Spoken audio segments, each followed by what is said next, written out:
Hey, what's up guys? Xiaomi has released a new budget phone, and at first glance, the bang for your buck is off the charts. It brings features you'd be happy to see in a flagship, and it's only around 150 euros. I'm talking about the Redmi Note 7, and it's just arrived, so let's check it out.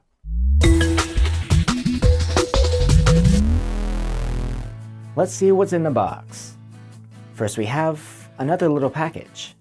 There's some paperwork in here, and an included silicone case. Nice. Now we see the phone itself, all in black. Let's take this sticker off. Not bad. Flip over to the back and grab the other sticker. Yeah, it is a glass phone and looks good. What's next? Not a whole lot.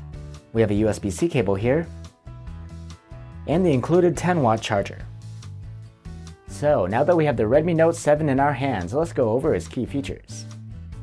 First up, a premium build. Now even though this is a budget phone, it doesn't look like Xiaomi has skimped on the build quality here. The phone is made of curved Gorilla Glass, like we've seen from a lot of more expensive phones lately.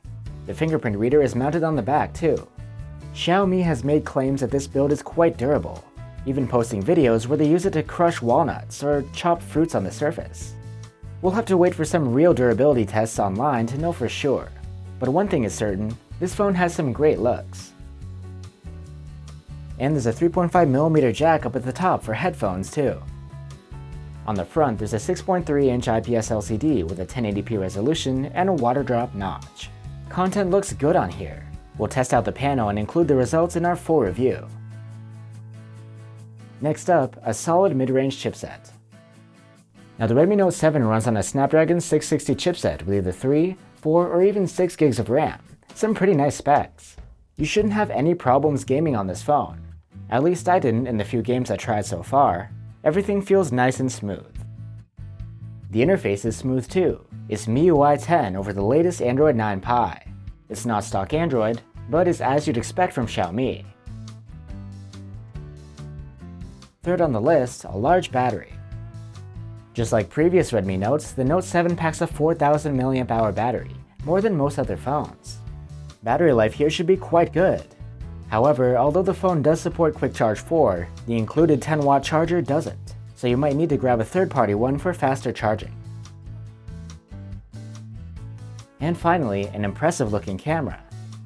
The Redmi Note 7 has a dual-camera setup, nothing out of the ordinary, except here the main cam packs a whopping 48 megapixels.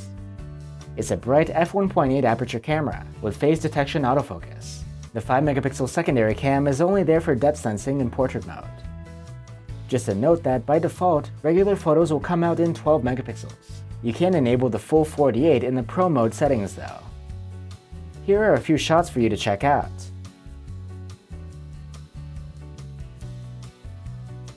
And here's a selfie taken with a 13-megapixel front-facing cam.